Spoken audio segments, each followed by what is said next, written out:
الحمد للہ رب العالمین والصلاة والسلام علی سید الانبیاء والمرسلین اما بعد فاعوذ باللہ من الشیطان الرجیم بسم اللہ الرحمن الرحیم قال رسول اللہ صلی اللہ تعالی علیہ وآلہ وسلم انا غیاث لمن اکثر الصلاة علی او کما قال علیہ السلام۔ نبی آخر الزماں صلی اللہ تعالی علیہ وآلہ وسلم کا فرمان خوشبودار ہے کہ جو بندہ مجھ پر کثرت کے ساتھ درود و سلام پڑھنے والا ہے میں اس کی بہت زیادہ مدد کروں گا۔ صلو علی الحبیب صلی اللہ تعالی علیہ وآلہ وسلم۔ اللہ تبارک و تعالیٰ کی بارگاہ میں دعا ہے کہ رب کعبہ ہمیں علم دین سیکھنے، سمجھنے اور اس پر عمل کرنے کی توفیق رفیق عطا فرمائے۔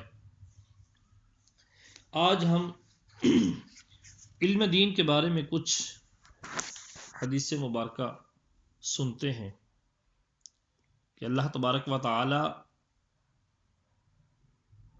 احادیث کے صدقے ہمیں علم دین سیکھنے کا شوق عطا فرمائے اور سیکھ کر آگے سکھانے اور اس پر عمل کرنے کی توفیق عطا فرمائے۔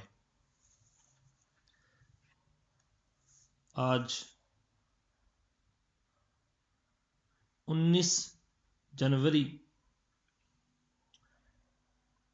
2016 بروز منگل ہے۔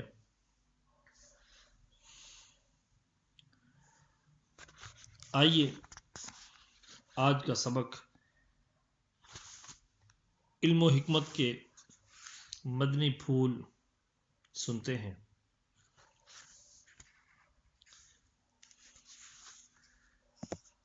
اللہ کے محبوب دانائی غیوب منزہ عن العیوب مالک رکاب امم فخر عرب و عجم والی کون و مکان سیاح لا مکان سید انس و جاں سرور لالا رخاں نیر تابہ سر نشین مہوشاں محبوباں شہنشاہ حسینہ تتیمہ دوراں سر خیل زہرہ جمالاں جلوہ صبح ازل نور ذات لم یزل باعث تکوین عالم فخر آدم و بنی آدم نیر بطحا رازدار ما اوحا شاہد ما طغا صاحب علم نشرح معصوم آمینہ احمد مجتبی حضرت محمد مصطفیٰ صلی اللہ تعالی علیہ وآلہ وسلم کا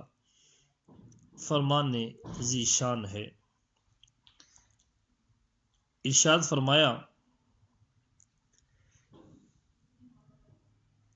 تمہارا کسی کو کتاب اللہ عز و جل کی ایک آیت سکھانے کے لیے جانا تمہارے لیے 100 رکعتیں ادا کرنے سے بہتر ہے، اور تمہارا کسی کو علم کا ایک باب سکھانے کے لیے جانا خواہ اس پر عمل کیا جائے یا نہ کیا جائے تمہارے لیے 1000 رکعتیں ادا کرنے سے بہتر ہے۔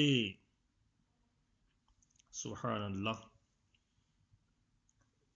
آقا صلی اللہ تعالی علیہ وآلہ وسلم نے ارشاد فرمایا جو میری اس مسجد میں صرف بھلائی کی بات سیکھنے یا سکھانے کے لیے آیا تو وہ اللہ عز و جل کی راہ میں جہاد کرنے والے کی طرح ہے، اور جو کسی اور نیت سے آیا تو وہ غیر کے مال پر نظر رکھنے کی طرح ہے۔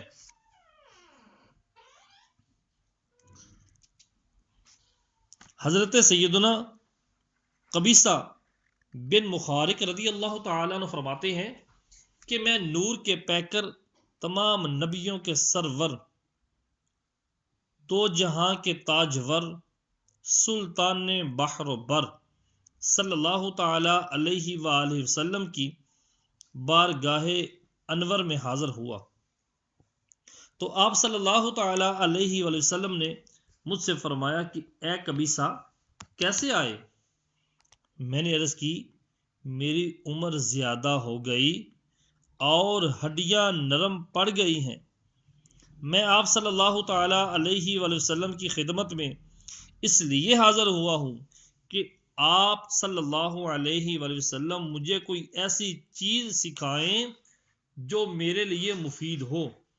تو آپ صلی اللہ تعالی علیہ وآلہ وسلم نے فرمایا اے قبیصہ تم جس پتھر یا درخت کے قریب سے بھی گزرے اس نے تمہارے لیے استغفار کیا۔ سبحان اللہ۔ حضرت سیدنا ابو دردہ رضی اللہ تعالی عنہ فرماتے ہیں علم کا ایک مسئلہ سیکھنا میرے نزدیک پوری رات قیام کرنے سے زیادہ پسندیدہ ہے۔ مزید فرماتے ہیں جو یہ کہے کہ علم کی جستجو میں رہنا جہاد نہیں، اس کی رائے اور عقل ناقص ہے۔ اللہ اکبر۔ دیکھیے میرے بھائیوں، علم دین سیکھنے کے کیسے کیسے فضائل و برکات ہیں۔ چنانچہ حضرت سیدنا امام مالک بن انس اور حضرت سیدنا حسن بصری رحمت اللہ تعالی علیہما جیسی جلیل القدر ہستیوں کے استاد محترم حضرت سیدنا ربیع بن ابو عبد الرحمن علیہ رحمت المنان ابھی اپنی والدہ کے شکم مبارک میں ہی تھے کہ ان کے والد حضرت سیدنا ابو عبد الرحمن فروح رحمہ اللہ علیہ بنو امیہ کے دور خلافت میں سرحدوں کی حفاظت کے لیے جہاد کی غرض سے خراسان چلے گئے۔ چلتے وقت آپ رحمۃ اللہ تعالی علیہ اپنی زوجہ کے پاس 30,000 دینار چھوڑ کر گئے۔ 27 سال کے بعد آپ رحمۃ اللہ تعالی علیہ واپس مدینہ منورہ زادہ اللہ شرفا و تعظیما آئے تو آپ رحمۃ اللہ تعالی علیہ کے ہاتھ میں نیزہ تھا اور آپ گھوڑے پر سوار تھے۔ گھر پہنچ کر گھوڑے سے اترے اور نیزے سے دروازہ اندر دھکیلا تو حضرت سیدنا ربیع رحمۃ اللہ تعالی علیہ فوراً باہر نکلے۔ جیسے ہی انہوں نے ایک مسلح شخص کو دیکھا تو بڑے غضبناک انداز میں بولے اے اللہ عز و جل کے بندے، کیا تو میرے گھر پر حملہ کرنا چاہتا ہے؟ حضرت سیدنا فروح رحمۃ اللہ تعالی علیہ نے فرمایا نہیں، مگر تم یہ بتاؤ کہ تمہیں میرے گھر میں داخل ہونے کی جرت کیسے ہوئی؟ پھر دونوں میں تلخ کلامی ہونے لگی۔ قریب تھا کہ دونوں دستوں گریباں ہو جاتے، لیکن ہمسائے بیچ میں آ گئے اور لڑائی نہ ہوئی۔ جب حضرت سیدنا مالک بن انس رحمۃ اللہ تعالی علیہ اور دوسرے بزرگ حضرات کو خبر ہوئی تو وہ فوراً چلے آئے۔ لوگ انہیں دیکھ کر خاموش ہو گئے۔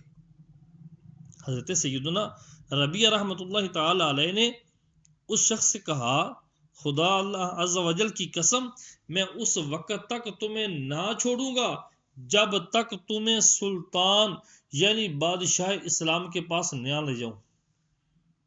حضرت سیدنا فروح رحمۃ اللہ تعالی علیہ نے کہا خدا عز و جل کی قسم، میں بھی تجھے سلطان کے پاس لے جائے بغیر نہ چھوڑوں گا۔ ایک تو تم میرے گھر میں بلا اجازت داخل ہوئے اور پھر مجھ ہی سے جھگڑا شروع کر دیا۔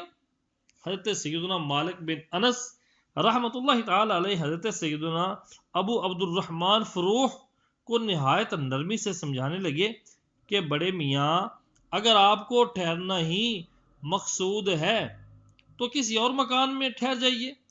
آپ رحمۃ اللہ تعالی علیہ نے فرمایا میرا نام فروخ ہے اور یہ میرا ہی گھر ہے۔ یہ سن کر آپ رحمۃ اللہ تعالی علیہ کی زوجہ محترمہ جو دروازے کے پیچھے ساری گفتگو سن رہی تھی فرمانے لگیں یہ میرے شوہر ہیں اور ربیع انہی کے بیٹے ہیں۔ یہ سن کر دونوں باپ بیٹے گلے ملے اور ان کی آنکھوں سے خوشی کے آنسو چھلک پڑے۔ حضرت سیدنا ابو عبد الرحمن فروخ خوشی خوشی گھر میں داخل ہوئے۔ جب اطمینان سے بیٹھ گئے تو کچھ دیر بعد ان کو وہ 30,000 اشرفیاں یاد آئیں جو جہاد کے لیے روانگی کے وقت بیوی کو سونپ گئے تھے۔ چنانچہ بیوی سے پوچھا کہ میری امانت کہاں ہے؟ سمجھدار بیوی نے عرض کی میں نے انہیں سنبھال چھوڑا ہے۔ حضرت سیدنا ربیع رحمۃ اللہ تعالی علیہ اس دوران مسجد نبوی شریف علی صاحبہ الصلاۃ والسلام پہنچ کر اپنے حلقہ درس میں بیٹھ چکے تھے اور تلامذہ کا ایک ہجوم جس میں امام مالک اور خواجہ حسن بصری رحمۃ اللہ تعالی علیہما جیسے لوگ شامل تھے شیخ کو گھیرے ہوئے تھے۔ حضرت سیدنا فروخ رحمۃ اللہ تعالی علیہ نماز پڑھنے کے لیے مسجد نبوی شریف میں گئے تو یہ منظر دیکھا کہ ایک حلقہ لگا ہوا ہے اور لوگ بڑے ادب و توجہ سے علم دین سیکھ رہے ہیں اور ایک خوبرو نوجوان انہیں درس دے رہا ہے۔ آپ رحمۃ اللہ تعالی علیہ قریب گئے تو لوگوں نے آپ کے لیے جگہ کشادہ کی۔ حضرت سیدنا ربیع رحمۃ اللہ تعالی علیہ سر جھکائے ہوئے بیٹھے تھے، اس لیے آپ کے والد محترم رحمۃ اللہ تعالی علیہ انہیں پہچان نہیں سکے اور حاضرین سے پوچھا علم کے موتی لٹانے والے یہ شیخ الحدیث کون ہیں؟ لوگوں نے بتایا یہ ربیع بن عبد الرحمن ہیں۔ یہ سن کر فرت مسرت میں ان کی زبان سے جملہ نکلا کہ لقد رفعہ اللہ ابنی، یقیناً اللہ عز و جل نے میرے بیٹے کو بڑا عظیم مرتبہ عطا فرمایا ہے۔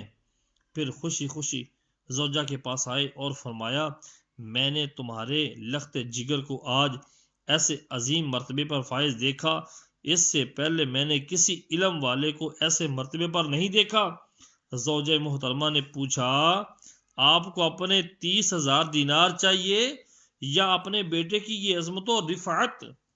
آپ رحمۃ اللہ تعالی علیہ نے ارشاد فرمایا خدا عز و جل کی قسم مجھے اپنے نور نظر کی شان درم و دینار سے زیادہ پسند ہے۔ وہ کہنے لگیں میں نے وہ سارا مال آپ کے بیٹے کی تعلیم و تربیت پر خرچ کر دیا ہے۔ یہ سن کر آپ رحمۃ اللہ تعالی علیہ نے زندہ دلی سے فرمایا خدا عز و جل کی قسم تم نے اس مال کو ضائع نہیں کیا۔ صلو علی الحبیب صلی اللہ تعالی علیہ وسلم۔ دیکھو پیارے اسلامی بھائیوں، کس قدر ایک دانش مندانہ فیصلہ تھا والدہ کا کہ اولاد کی تربیت ایسی کی کہ وہی اولاد والدین کے لیے صدقہ جاریہ بن گئی۔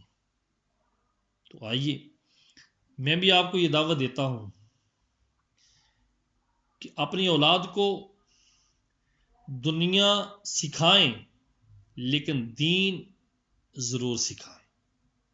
ایسی دنیا سکھائیں کہ جو دین کے ساتھ وابستہ ہو کہ اگر ہم کل دنیا سے چلے جائیں تو یہ اولاد جس کے لیے والد صبح و شام نہیں دیکھتا، دوپہر نہیں دیکھتا، اس کی تربیت کے لیے